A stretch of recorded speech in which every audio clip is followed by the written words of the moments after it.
Welcome back, everybody, to episode number 2 in our systematic factory. We are continuing right where we left off in episode 1.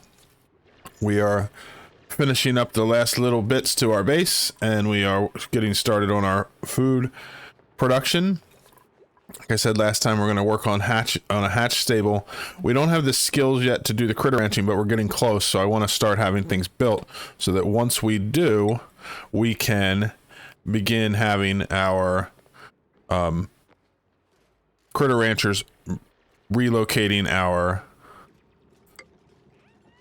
hatches into the stables. So I'm going to start laying out a new area for our hatch stables, and then we will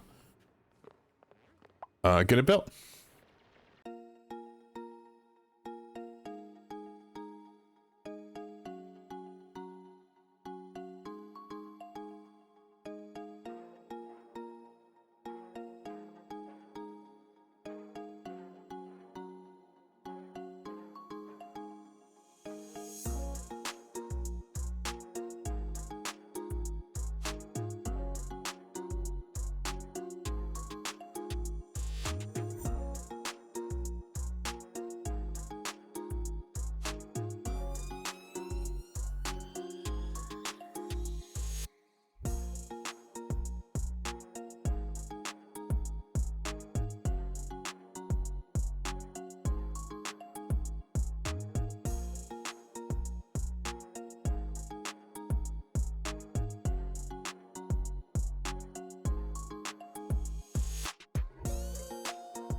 Okay, it's time for another duplicate choice.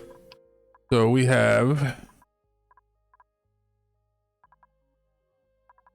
let's see, none of them have too bad of negative traits.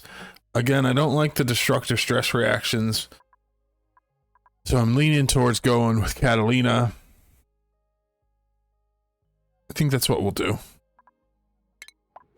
The Catalina will go onto the schedule as dupe number 7, which means she falls onto cycle or into the schedule cycle 1. Let's check out her skills. We don't have an artist yet, and she has an affinity for it, so let's put her into that. We'll make her an artist. And then for priorities, when it comes to my artist, I'm going to set it so that their decorating is fairly high, and then the rest of the time they're building and digging on the build digging team. That way they still have stuff to do because artwork is very rare, but that's their priority when it is available. We're getting some area up here cleared out, mostly because I need the resources to build down here. So we're just clearing out all of this section. It also gives a place for like the hydrogen and stuff to build up that we're releasing, and stuff like that. I don't want to go too crazy digging out this early, because every space that we make is a space that we have to fill up with oxygen, and so I don't want to spread our oxygen too thin while we don't have a large amount of it produced. So we'll probably go down just until this next level where we can get these plants exposed and let some of this oxygen out, and then we'll get back to building down at our food area.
Okay, our pacu farm is all built up and ready to get filled with water.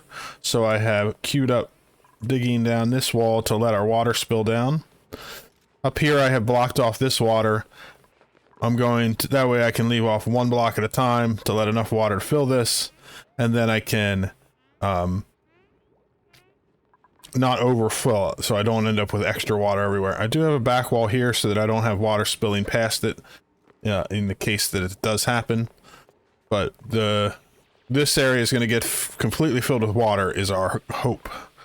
So we need to get as much as we can down there. We do have more up here if we need to, but I also want to build a pool for the pitcher pump when we're done. So I need to control where the water goes.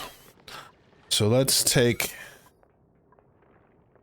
this and queue it up faster so that we can get this flowing. Our pacu farm works basically, there is fish feeders in each of these little rooms. Pacus need to have 8 spaces in their room to not be confined. So each of these rooms are designed to be exactly 8 spaces. And so we can put 4 pacu in each of these rooms. And that's because with the mesh tiles and the water that goes in and fills this whole room, there's enough water for those 4 pacu to have 8 apiece. And we're overlapping them because the pacus don't see each other because they're in separate rooms. But they do see the water as it flows through the mesh tile. So it's kind of a way to condense down our pacu breeding farms into a really small space. With 12 pacu in here, once we get them all in, being fed with seeds, they'll each produce an egg every other cycle. Thereabouts, a little faster than that. But so we're going to get a little more than 6 eggs per cycle back into the farm. They'll get put into here. This room will be locked so that duplicants can't come in to pick the eggs up. The eggs will hatch. The pacu will make their way over here to this pond. Once we put in the automation, the doors will let them in if we need more in here for the breeding. And if not, they'll collect over here. Over here, they'll be in an overcrowded state, but they won't be fed, so they will only produce 1 egg in a lifetime, so they'll be able to keep the population stable, and our duplicants will be able to come to this side of the door and grab the eggs out of here to bring them up and start the cycle over again. So pretty simple farm. Once we get into automation with sweepers and things like that, we'll be able to do it a little more than that and have the eggs automatically moved out, and then we can get rid of some of this other manual automation. But we want to be able to get started on it as soon as possible because we need to start getting meat into our diets so that we can get the carnivore achievement, because we have 81 cycles until our timer runs out.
Now that we have water in our pacu tank, we need to get the pacu in here to start breeding. And we will get them by moving eggs into this dispenser and getting them in here so that they will breed up. But if we get pacu from the wild in here, it will go even faster. And so what I've been doing is I broke into this area. I put in a little deodorizer to keep the polluted oxygen cleaned as much as I can. And there was 4 pacu in this little tank, so I queued them all up to move, and my ranchers are grabbing them and bringing them down here. So if we look, we already have 3 in this tank, and then they are, let's see if any of them have eaten yet. Doesn't look like they have eaten from the feeder yet, but they will. I have mealwood seeds in there, and then they will start getting tamed and start our process. I'm also building our electric grill because as there is pacu fillet up in that area, I disallowed it to be eaten because I want to get it cooked before we eat it. And so if we get the grill set up, we can start getting that done pretty quick. So all right, now we have 4 in this tank, so then we will move on to the next one. I need to get a rock crusher set up as well because we need to be able to do rock crusher is 4 wide, so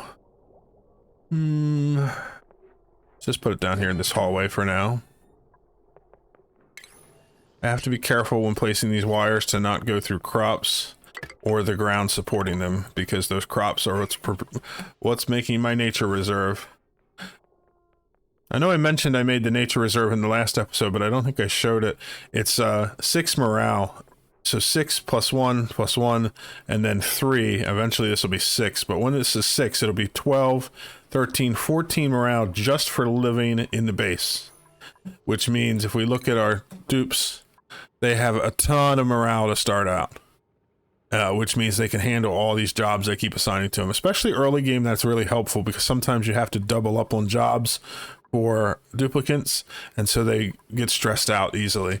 And this is a huge boost. So if you can set up a nature reserve, which doesn't take a lot, at your start, it will really make your stress problems go away pretty easily. Sometimes you have to be a little more creative. I got lucky with 4 right here where I wanted to build, but sometimes you have to kind of make this room oddly shaped to make it work, but it's doable.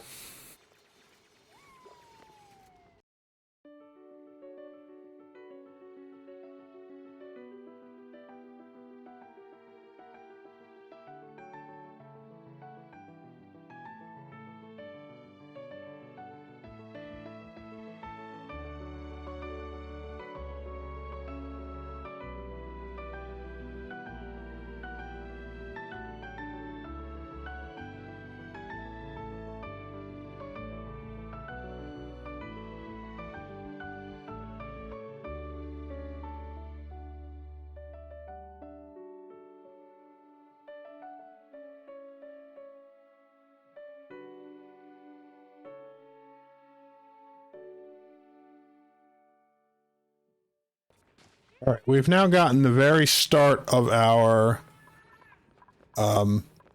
hatch ranch set up. So it's still very rough, so it's hard to see exactly what's going on here. But in the future, our incubators will go into this room, and this will be a drowning chamber.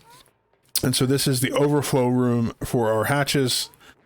The hatches go into this room, and these rooms are oddly shaped, but they're done that way so that we can get the maximum space while having the smallest footprint. So all we need at the floor here is a feeder, a grooming station, and a critter drop-off, and then we'll put in some automation to keep the critter feeder stocked. And the idea is that we want all of this to be as close together as possible for our ranchers so that they don't have to go all over the place to do their tasks. So everything they need to do is right here on this little floor in a very small footprint. Then this room kind of wraps up like an L shape here, and it becomes 96 tiles. I have a couple blocks in here to square it off because the square room was a little bit too big. And then the next room will come up and wrap over here and end here, and the last room will come up and do the same here. And so we end up with 3 hatch ranches in a really small footprint, and the base is footprint is small enough that the critter ranchers can just get to all of this stuff really quickly, and it will be able to do all of the tasks with the smallest number of critter ranchers available. So we can see it. We just queued that one up to be wrangled. So Lindsay is bringing it over. She's putting it in this room because this one has the highest priority. And when this room gets full, then they will get put into this room.